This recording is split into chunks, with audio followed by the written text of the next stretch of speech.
Have you seen this video? The world's biggest food company, Nestle, has been accused of failing to carry out basic checks on its cocoa supply chain, where child labour and abuse are widespread. The Fair Labour Association, who were hired by Nestle, tracked the journey of cocoa from the poorest and most remote farms to the exporters who sold directly to Nestle. Nestle is still the biggest manufacturer of breast milk substitutes, and it is not at all abiding by the international recommendations from the World Health Assembly. As I understand, what you say is where there's impure water, it should not be used. Yes. Where the people are so poor that they're not going to realistically be able to continue to purchase that, and which is going to mean that they're going to dilute it to a point, yes, which is going to endanger the health, that it should not be used. Yes. Tonight, a consumer alert about Nestle Toll House cookie dough. Some people would say, this is the people's water. Is it fair that you guys make so much money off of it? Nestle has water rights, of course, in this area. From a legal standpoint, of course it's fair. From a perception standpoint, I understand why people are asking that question. But water belongs to no one. The use of child labor, questionable marketing tactics, exploitation of uninformed mothers, environmental degradation, price manipulation, and inaccurate labeling. These are terms no company would want linked to its name. Yet Nestle, the global leader in the food industry, has faced allegations that make even the most seasoned business leaders uneasy. Today, we'll examine why Nestle has garnered this negative image and assess whether such a reputation is warranted. Nestle, the Switzerland-based multinational, is the largest food and beverage company in the world. With a portfolio spanning from chocolates to baby foods to bottled water, its products are ubiquitous in households globally. However, the brand has garnered a less than stellar reputation over the years for a variety of reasons, including unethical labor practices, controversial marketing tactics, environmental concerns, and other allegations. This article aims to explore the multifaceted aspects of Nestle's controversial reputation to determine whether or not such a label is justified. How did Nestle become such a big company? Let's have a look at its strategic expansion and associated controversies. The baby formula scandal. Established in 1866 by Henry Nestle in the Swiss town of Vevey, the company made its debut with an innovative milk-based food designed for infants who couldn't be nursed by their mothers. At a time when infant mortality rates were alarmingly high, this groundbreaking product filled a critical gap in child nutrition. However, the company's reputation has since been marred by its contentious marketing practices, especially concerning infant formula. Specifically, Nestle has been criticized for aggressively promoting its formula products in developing nations, where it is accused of misleading mothers with limited education. Critics say the company has convinced these mothers that formula is a better option than breastfeeding, contrary to guidelines set by the World Health Organization, which endorses breastfeeding as the optimal choice for infant health. Such misinformation not only poses risks to infant well-being, but also imposes a financial strain on families that can scarcely afford the high cost of formula. The issues surrounding the marketing of infant formula in developing countries, particularly by Nestle, have been a subject of significant controversy.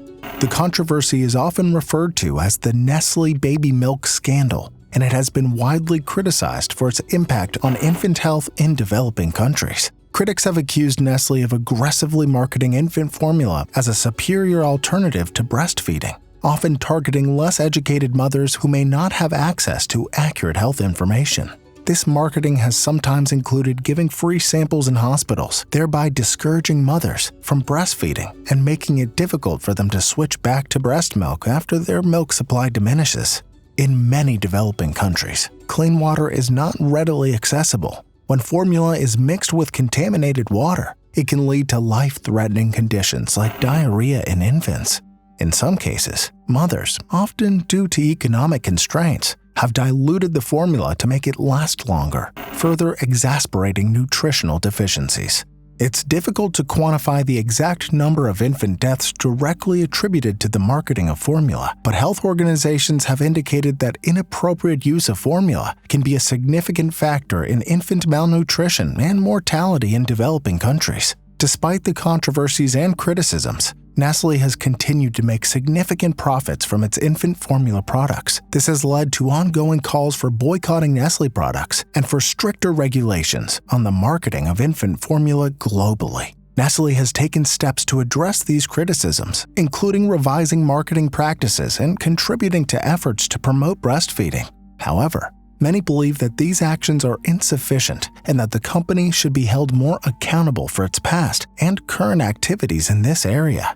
Nestle is one of the key players in this market. Even with the controversies surrounding the marketing and use of infant formula, particularly in developing countries, the demand remains strong. Several factors contribute to this, including but not limited to lifestyle choices, medical reasons, and marketing influence.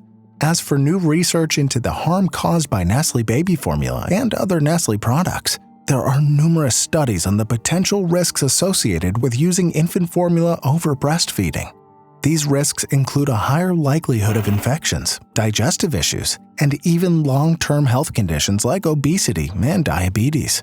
However, it should be noted that infant formula is also a life-saving option for situations where breastfeeding is not possible or sufficient. Nestle's use of child labors. One of the most severe criticisms against Nestle is its alleged involvement in child labor within its cocoa supply chains, particularly in West Africa, which accounts for about 2/3 of the world's cocoa production. According to reports released by the BBC, children were brought as slaves and made to work in cocoa production farms. The region is also notorious for child labor practices, which have been extensively documented over the years. Children, sometimes as young as 5 years old, but often in the 11 to 13 age range, have been reported to work under hazardous conditions. Various non-governmental organizations, NGOs, and investigative journalists have highlighted the prevalence of child labor in cocoa farms linked to Nestle. Reports have included distressing accounts of children working under hazardous conditions, using dangerous tools, and being exposed to harmful pesticides. Some have even alleged the use of forced labor. Reports and documentaries have also shown that children who fall ill due to these harsh working conditions are often subject to abuse and neglect. For instance, a 2015 report by the Fair Labor Association found multiple instances of child labor in the Ivory Coast farms supplying to Nestle. Nestle has made public commitments to combat child labor within its supply chains. The company introduced the Nestle Cocoa Plan in 2009, aiming to improve the lives of cocoa farmers and eliminate child labor from its supply chains by supporting education and women's empowerment. However, a 2020 report by the company itself acknowledged that child labor in its supply chains had increased rather than decreased, indicating slow progress. Thus, the issue of child labor in Nestle's cocoa supply chains is not only a test of corporate responsibility, but also raises questions about consumer ethics and the role of regulatory bodies in ensuring ethical compliance. Nestle and Water.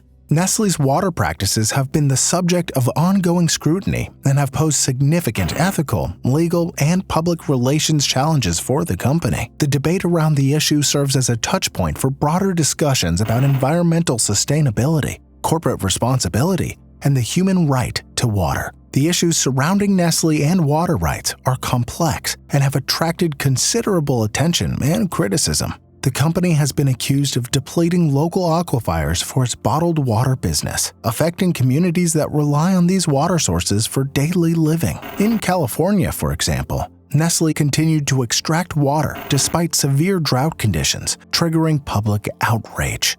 In some developing nations, Nestle's extraction of water resources has raised significant human rights concerns. Critics point out that these operations can adversely affect local communities by depleting the water they rely on for drinking, sanitation, and agriculture. In a widely cited video from 2005, Peter Brebeck, Meth, then CEO of Nestle, questioned the idea that water is an inalienable right, suggesting that it is a foodstuff to be sold. He said that access to water should not be a public right. His comments provoked outrage and were interpreted as a stark rejection of the notion that access to clean water should be a universal human right. He believes that the idea that water is a human right comes from extremist NGOs. For him, water is a foodstuff like any other, and should have a market value. Privatization is the best way of doing so. Nearly 800 million people around the world are still forced to drink contaminated water, and each day hundreds of children die from diarrheal diseases as a result. Brebeck Meth later clarified his statements, saying that his comments were taken out of context. He argued that he does believe that water for essential human needs, like drinking or basic hygiene, is a human right, but that excessive usage should not be free. Price manipulation and mislabeling. Price manipulation and mislabeling are other areas where Nestle has faced scrutiny. Although these issues are generally less publicized compared to the company's water extraction practices or controversies around infant formula, Nestle has been accused of participating in price-fixing cartels, particularly in the European market.